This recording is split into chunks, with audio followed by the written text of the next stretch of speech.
এই আলোর উৎসবে আমার মনে হয় এটাই প্রথম আলো, যেটা জানাই যে কালী পুজো চলে আসছে। তো দেখো বাড়িতে লাগানো হয়েছিল আকাশ প্রদীপ, আর সন্ধ্যাবেলা মেয়ের জন্য বানাচ্ছি ওর একটা ফেভারিট ইভিনিং স্ন্যাক্স হচ্ছে এই কলার পুডিংটা। এর মধ্যে দিয়েছি কলা, ডিম, আর ও যে হোমমেড স্যালাডটা খায় ওটা অল্প পরিমাণে দিয়েছি।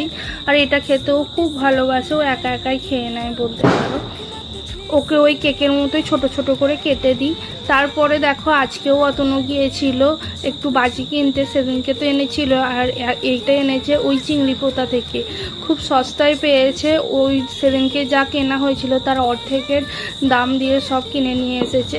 তো দেখো রাত্রে একটু বাজি ফাটানো হচ্ছিল, আর মেয়ে বিশাল আনন্দ করছে, মানে প্রতিদিনই প্রায় ওর জন্য বাজি ফাটানো হচ্ছে।